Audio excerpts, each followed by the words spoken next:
Ever since the Indian Constitution was accepted, there has been a widespread discussion on whether the Constitution was solely compiled by Dr. Ambedkar or he just arranged the Constitution prepared by the drafting committee in an order and submitted to the Constituent Assembly. In this video, let us examine the facts and the pieces of evidences in support of these facts. We all know that after achieving independence, a drafting committee was constituted for making a constitution and Dr. Ambedkar was made its chairman. With the contribution of all the members and Dr. Ambedkar, the constitution was made.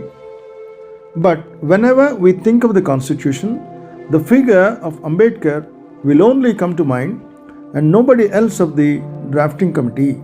Does it mean that only Dr. Ambedkar compiled the constitution and there was no contribution from others of the drafting committee? To know the facts, let us examine who the members of the drafting committee are, what are theirs and Dr. Ambedkar's roles in detail. This video is an attempt to answer the above question. Please watch the video till the end.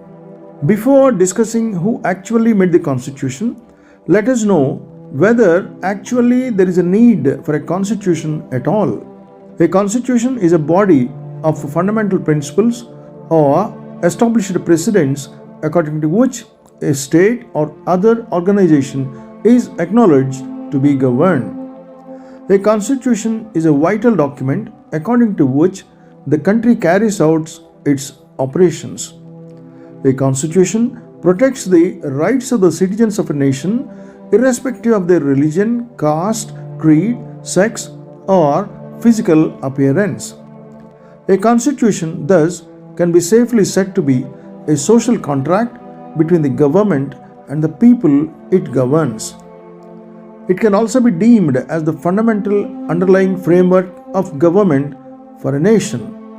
In a constitutional country, therefore, every person is treated equally regardless of his office or position and is expected to abide by higher law.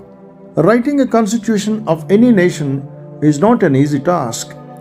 It becomes more difficult when we think of India, where hundreds of castes, races, religions, traditions, beliefs, and customs are prevailing. Therefore, it needs top-class mastery over the world constitutions, excellence in political knowledge and brilliance, and top-class philosopher who can study the past, analyze the present, and foresee the future.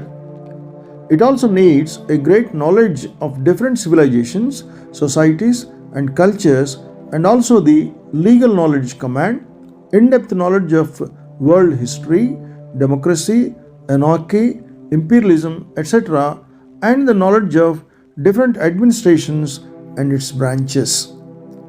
The constitution can be made only by such a person who has in-depth knowledge of the law and social systems of all the countries. It becomes more difficult when it comes to India, wherein the larger sections of people lived for thousands of years in slavery and experienced several atrocities. After being ruled by Britishers for more than 150 years, it's not less than a miracle to write the Constitution of India. And that miracle could become possible only because of Dr. B.R. Ambedkar. It is well known that some sections of Indian society have never digested the fact that the greatest constitution has been written by an untouchable. Therefore, it is evident that time and again Dr. B.R. Ambedkar's role in writing the constitution is a subject of serious criticism. In his book, India's Constitution in the Making, Sir B.N. Rao writes that he and some members of the committee travelled all over the world to recommend B.N. Rao's name for writing the Indian Constitution. Later on, the same committee goes to England and meets Professor Jennings, a renowned political science philosopher. Professor Jennings laughs at them and says, "There is one person in your own country that we refer several times. He is a political science genius having abundant knowledge and command of all the world constitutions and political science. His name is Dr. B.R. Ambedkar. Professor Jennings further adds to his comment, I don't understand why you people are traveling everywhere when there is already a master of all world constitutions in your own country. Sir B.N. Rao and other committee members felt insulted by Jennings' comments. After being insulted, the said committee, headed by Sir B.N. Rao, returns to India. Mr. Mukundarao Jaikar resigned from his candidature and gave his seat to Dr. B.R. Ambedkar. It was not an easy task for Dr. Babasaheb Ambedkar to write the Constitution. A parliament member only can become the member of the Constituent Assembly. It is not out of place to mention here that the Congress conspired against Babasaheb's election from Khulna, which is in present-day Bangladesh, though the Hindu population was above 60%. But later, there was no way out except getting Dr. Ambedkar elected from Bombay. It is well known that even today, many raise doubt on the role of Dr. B.R. Ambedkar in framing the Constitution. It is indeed sad to think that Indian society has never accepted the truth that the Constitution was written by Dr. Babasaheb Ambedkar. They not only criticize him but also go to the extent of saying that he was not the only person who contributed to writing the Constitution.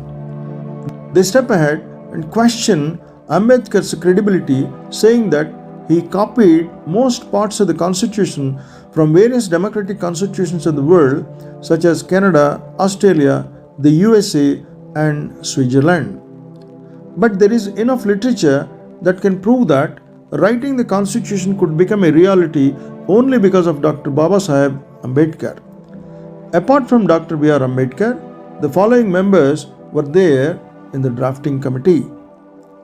Number 1, Gopalaswamy Iyengar. Number 2, Alladi Krishnaswamy Iyengar. Number 3, Syed Muhammad Sadullah. Number 4, K.M. Munshi. Number 5, B.L. Mitter. Number 6, D.P. Khaitan. T.T. Krishnamachari after the death of Mr. Khaitan in 1948.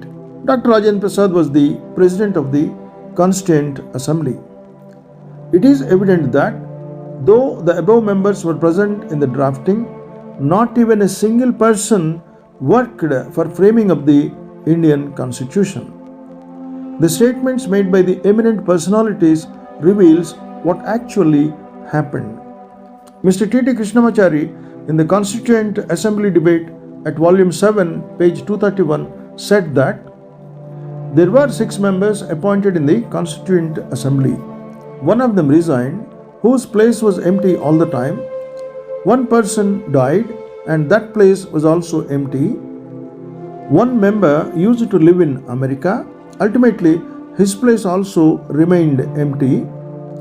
One member was busy with his political duties and could not spare time in the assembly. 1 or 2 people were out of Delhi, hence it was impossible for them to adjust in Delhi's cold weather. Ultimately, the whole responsibility of framing of a constitution shouldered on Dr. Ambedkar. We all are obliged and grateful to Dr. Ambedkar, who would complete the tough task of drafting the constitution alone. Therefore, his work is truly appreciable. R.B. Dhulekar, in the same debate in the parts C and D in volume 11, said that I would not accept that Dr. Ambedkar's work of making Indian constitution is like Hercules, because that is also an unequal comparison altogether. Similarly, Pandit Jawaharlal Nehru said that I would say that Dr. Ambedkar's role in making constitution is very important. No other member has worked so hard, taking so much pain and strain with utmost care that has been taken by Dr. Ambedkar. Dr. Ambedkar is not only the father of the Indian Constitution but also the mother. Lastly, the president of the drafting committee, Mr. Rajendra Prasad also could not stop himself from praising Dr. B.R. Ambedkar. He said that if we have taken any correct decision sitting on this chair, that must be to elect Dr. B.R. Ambedkar as the chairman of drafting committee. It is well proven by the above said statements made by those personalities who are respected by the whole of India on the contribution of Dr. B.R. Ambedkar in writing the Indian Constitution. The references given above are ample evidence in revealing the role of Dr. B.R. Ambedkar in framing the Indian Constitution. The above statements are of those national leaders whom everyone reveres with utmost respect. If we deny these statements, then it means we don't accept the above names and do not respect their statements also. There is no need for any more references to prove furthermore the role of Dr. B.R. Ambedkar in writing the Indian Constitution. I hope that the above analysis makes it aptly clear regarding the roles of drafting committee and Dr. B.R. Ambedkar in making the Indian Constitution. Thanks for watching.